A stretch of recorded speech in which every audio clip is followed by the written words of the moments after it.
Cowok yang mukanya sangar ini namanya Daniel. Dia kerja di toko elektronik. Pagi itu saat Daniel sedang kebingungan mengganti video tampilan TV, rekan kerjanya yang bernama Steven datang membantu. Steven paham banget soal elektronik. Dia karyawan andalan di toko. Tapi pas videonya diganti, gara-gara beda pilihan, tuh bocah berdua berantem. Aux imprimantes. Voilà, aussi il peut le faire.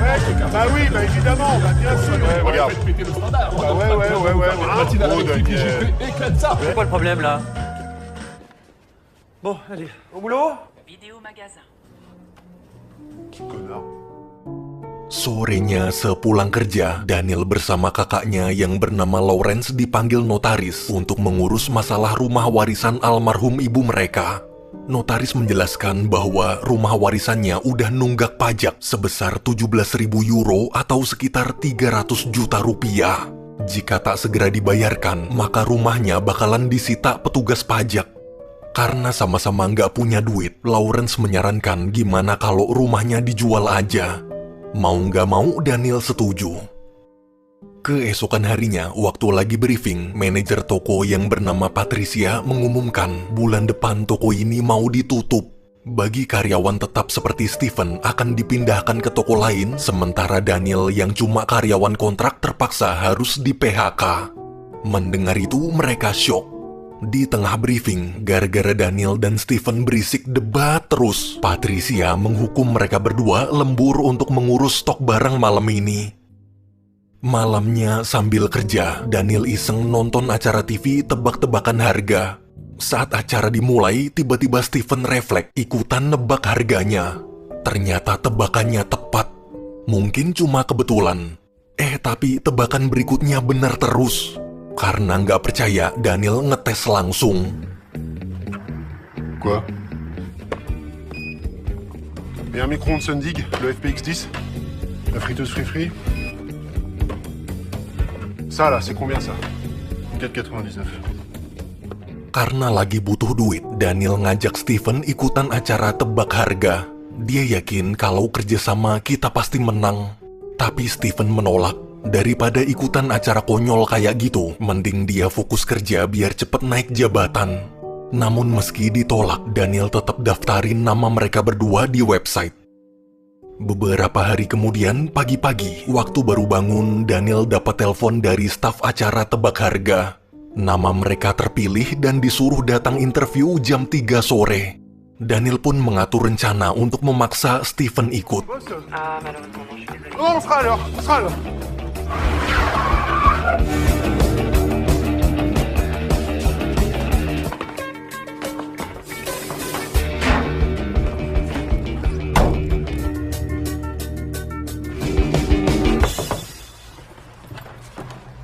Et moi, quand je vois ton truc qui pollue, bah...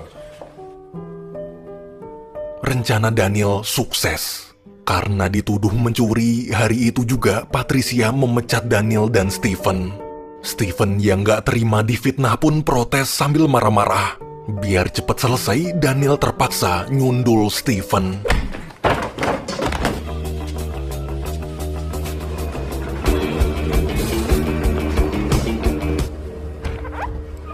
Pas sadar, Steven bingung kenapa dia ada di mobil Daniel. Daniel cerita, kita ada jadwal interview acara tebak harga. Jangan protes, toh kita udah dipecat. Daripada nganggur, mending ikutan kuis. Mendengar itu, Steven marah-marah. Di tengah perdebatan, Steven dapat telepon dari panti jompo. Waktu tahu ayahnya mau diusir, dia minta tolong Daniel mengantarkannya. Ketika sampai, pengurus panti memberitahu dia nggak mau ngurus ayah Steven lagi, soalnya udah nunggak biaya perawatan sampai 5.000 euro. Steven pun minta waktu seminggu. Ia janji pasti akan bayar. Demi bisa dapat uang, akhirnya Steven setuju ikut acara tebak harga. Sesampainya di kantor TV, saat interview, si produser yang bernama Blaise meminta mereka memperkenalkan diri. Selama perkenalan, lagi-lagi itu bocah berdua nggak pernah bisa akur dan malah ribut main salah-salahan. Melihat kelakuan mereka, Blaise justru tertarik, lalu menyuruh datang syuting besok pagi. Tingkah konyol mereka pasti bisa menghibur penonton. Mendengar itu, Daniel dan Steven girang. Keesokan harinya, di acara tebak harga, Daniel dapat giliran tampil pertama, sementara Steven menunggu di bangku penonton. Setelah para peserta siap di posisi masing-masing, sebelum mulai agar acara semakin meriah, host yang bernama Fred menyuruh salah satu peserta nyanyi. Karena si Daniel badannya gede, mukanya serem dan kelihatan paling menonjol, seluruh penonton bersorak nyuruh dia nyanyi. Couvrons les fusillades, pieds et poings liés, barricades, et chanter tout le temps, pouvoir dire je t'aime. Un enfant chanter, pour les gens qui sont seuls, chanter. Semua kaget, nggak sesuai tampang. Ternyata suara Daniel bagus banget. Tak lama kemudian acara dimulai. Barang pertama yang harus ditebak adalah laptop. Setelah Fred memberitahu merek laptopnya, satu persatu peserta mulai gantian menebak harganya. Saat giliran Daniel, berkat bantuan Steven dari bangku penonton, tebakannya tepat. Daniel pun terpilih untuk maju ke babak selanjutnya.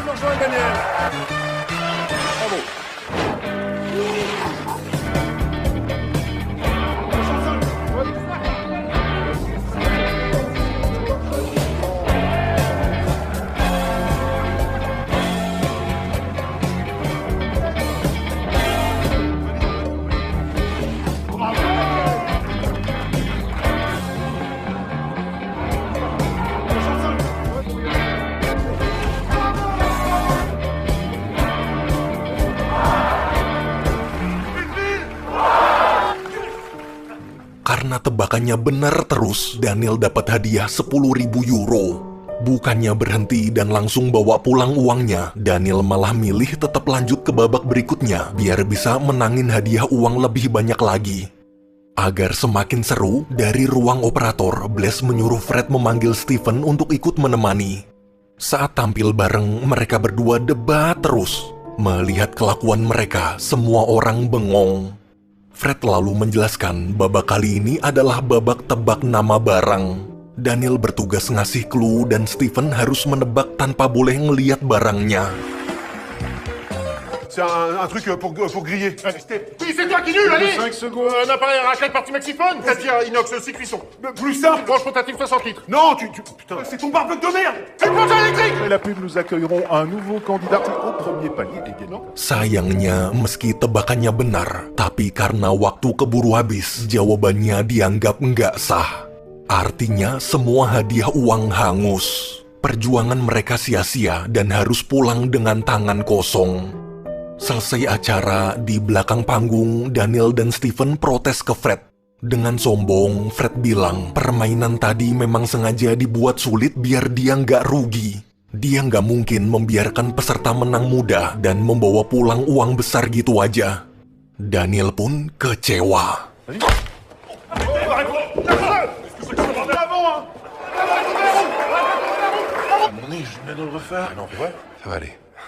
C'est bon? Qu'est-ce qu'il y a? J'ai quand même mal.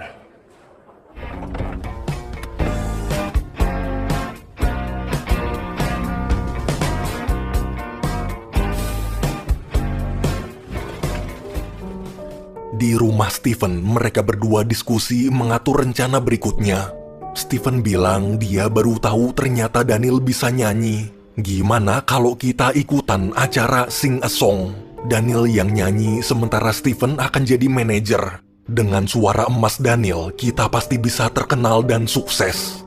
Awalnya Daniel masih malu. Dari kecil, dia memang bercita-cita ingin jadi penyanyi terkenal, tapi dia nggak pernah pede nyanyi di depan banyak orang. Setelah Steven terus meyakinkan, akhirnya Daniel mau mencoba. Keesokan harinya, ketika sedang membuat video klip untuk pendaftaran, mendadak Lawrence datang lalu memberitahu sebentar lagi rumah warisan akan laku terjual. Lawrence juga menyuruh Daniel menandatangani surat persetujuan jual beli rumah. Anehnya Daniel nolak, dia berubah pikiran. Dengan percaya diri, Daniel berkata, sebentar lagi dia bakalan jadi penyanyi sukses di acara Sing a Song. Nggak perlu jual rumah, soal tunggakan pajak biar dia aja yang bayar semuanya. Mendengar itu, Lawrence istighfar. Beberapa hari kemudian, video klip akhirnya selesai. Daniel dan Steven pun pergi mendaftar ke kantor TV. Dari kejauhan, saat tahu mereka ingin ikut acara Sing a Song, Blaze yang penasaran mengajak seluruh staf berkumpul. Setelah semua siap, Daniel, Steven, Blaze, serta para staf nonton bareng video klipnya. Devant mon café noir, trop de rêves t'illustrent. C'est mes chaînes. Bientôt je serai chanteuse. Connaîtra mes chansons par cœur. Celui de 13 heures. Et au journal de 20 heures. Bientôt je serai chanteur. Car bientôt je serai chanteur.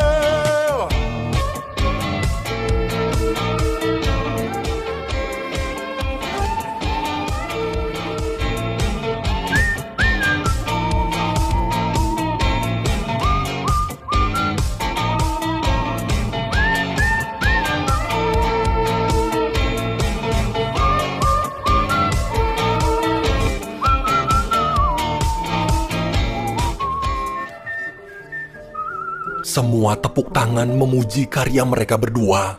Dengan gugup, Daniel bertanya kapan dia bisa mulai ngisi acara Sing a Song. Blaze cuma menjawab nanti dikabarin. Mendengar itu, mereka girang. Malamnya, Daniel dan Steven nongkrong di kafe. Steven lalu iseng upload video klipnya ke YouTube sambil bilang kalau nanti viral, Daniel harus siap jadi orang terkenal. Di tengah obrolan, kebetulan mereka melihat Patricia. Karena masih nggak terima dipecat gitu aja, padahal dia memang nggak pernah mencuri, Steven langsung menghampiri dan melampiaskan emosinya. Dia pergi ke parkiran lalu merusak mobil Patricia. Saking marahnya, Daniel sampai nggak bisa nyegah. Ternyata Steven salah mobil. Yang dia rusak malah mobil orang lain. Je te rembourse dès qu'on a gagné. Hein. Attends, je te jure qu'elle a la même bagnole, Daniel. Bonne soirée.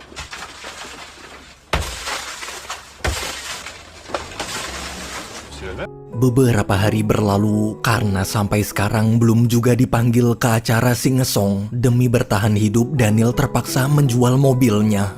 Setelah dapat uang, Daniel pergi jalan kaki ke rumah Steven. Ketika sampai, Daniel bingung kenapa Steven lagi main ninja-ninjaan di teras. Steven menjelaskan daripada nungguin acara yang gak pasti, mending dia nyoba ikutan acara Ninja Warrior. Tapi waktu latihan, Steven kepleset terus nyebur ke kolam.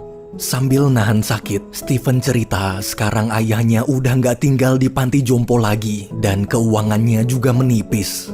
Mendengar kisah sedih sahabatnya, bukannya menyemangati, Daniel malah ngadu susah. Mereka berdua jadi adu cerita siapa yang lebih susah sambil saling salah-salahan. Tu fais quoi? Ouais, ta merde là.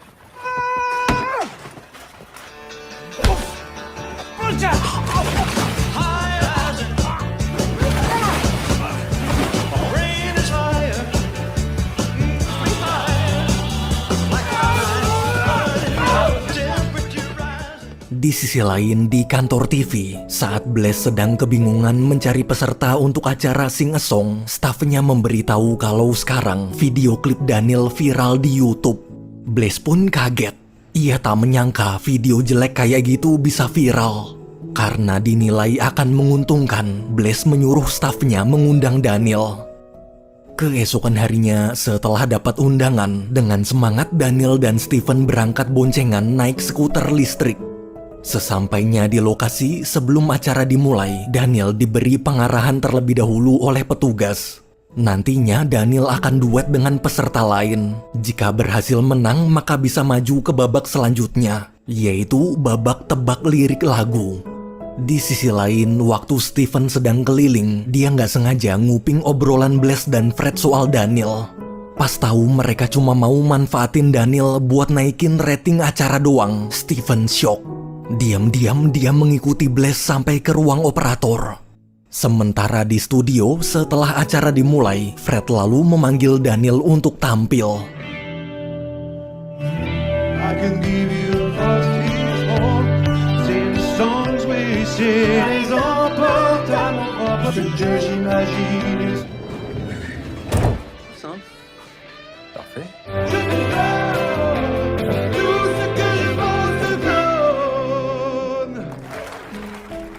Daniel menang dan berhasil masuk ke babak tebak lirik lagu. Fred di situ memberi pilihan dari 2 sampai 20 kata.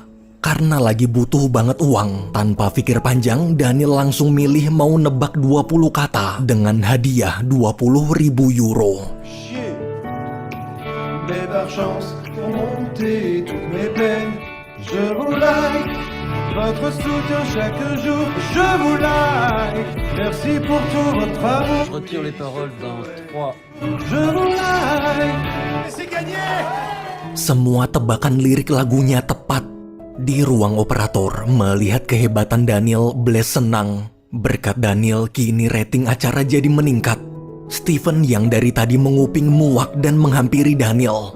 Namun ketika menceritakan semua yang dia dengar tadi, bukannya percaya, Daniel justru menganggap Steven iri. Di tengah perdebatan, Daniel keceplosan bilang kalau Steven lah yang selalu dimanfaatkan orang lain. Karena udah terlanjur ngomong, Daniel akhirnya mengaku sebenarnya selama ini dialah yang memfitnah Steven mencuri hingga dipecat dari toko agar mau menemaninya ikut acara tebak harga. Tapi itu semua dia lakukan demi kebaikan. Jika bekerja di toko elektronik, Steven hanya akan terus dimanfaatkan Patricia tanpa pernah naik jabatan. Steven sangat syok. Ia pergi meninggalkan Daniel tanpa mengucapkan sepatah kata pun. Beberapa bulan kemudian terlihat Daniel telah menjadi artis terkenal. Penampilannya juga sudah berubah 180 derajat, tatoan dan lebih modis. Pagi itu Daniel baru aja melunasi tunggakan pajak rumah warisan orang tuanya. Selesai mengurus pembayaran, Lawrence mengingatkan agar tak melupakan Steven. Jangan jadi kacang lupa kulit. Bagaimanapun juga tanpa Steven, Daniel tak akan bisa sampai sejauh ini. Mendengar itu, Daniel hanya terdiam merenung. Siangnya, setelah sekian lama, Daniel akhirnya berkunjung ke rumah Steven untuk ngajak baikan. Saat bertemu dengan canggung, Daniel cerita sekarang dia dapat banyak sekali tawaran kontrak mengisi acara TV. Karena nanti jadwalnya padat, dia butuh Steven untuk jadi manajernya. Namun Steven yang masih kecewa menolak. Daniel pun mencoba mengerti lalu pergi. Waktu masuk rumah, ketika melihat sang ayah, Steven curhat dia dan Daniel sudah punya jalan masing-masing. Tanpa bantuannya, Daniel tetap bisa lebih sukses dari sekarang. Meski terus berusaha mencari alasan, tapi jauh di lubuk hati, sebenarnya Steven sangat mengkhawatirkan Daniel. Mendengar cerita itu, ayah hanya terdiam. Padahal emang dari tadi ayahnya cuma diem doang, nggak denger. Beberapa hari kemudian terlihat Daniel bersama peserta lain sedang syuting acara TV. Konsepnya adalah drama perjodohan.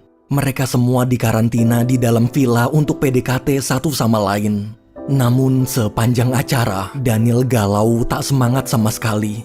Ia merasa hingar-bingar ketenaran ini bukanlah dunianya. Tapi meski hatinya lelah, dia tak bisa pergi begitu aja karena sudah terikat kontrak dengan pihak TV. Di tengah acara, tiba-tiba Steven datang menjemput. Stéphane, c'est une évasion, Daniel. Me fous pas, toi. Oh, tout se passe comme ça, toi. Oh, Blaise, on a un problème dans la villa. Il adore la Villa des Confidences.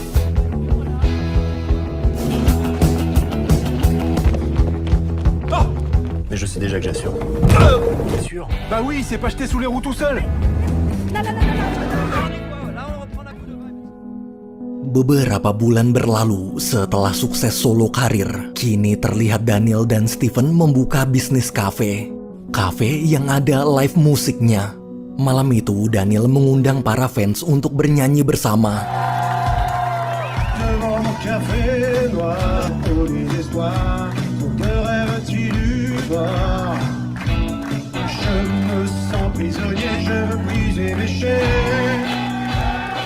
Je ne fais qu'y penser, changer de chair. Car bientôt, pas mes chansons par cœur, dans mes cœurs. Bonsoir. Bonsoir. Vas-y, bouge pas. Quoi? On va passer à la télé. Setelah menghibur para fans, Daniel dapat kabar ada reporter TV datang ingin wawancara. Karena sudah kapok berurusan dengan dunia pertelevisian, Daniel dan Steven menyuruh penjaga mengusir reporter itu. Mereka berdua sudah muak. Mereka sepakat nggak akan pernah mau masuk TV lagi. Nggak akan.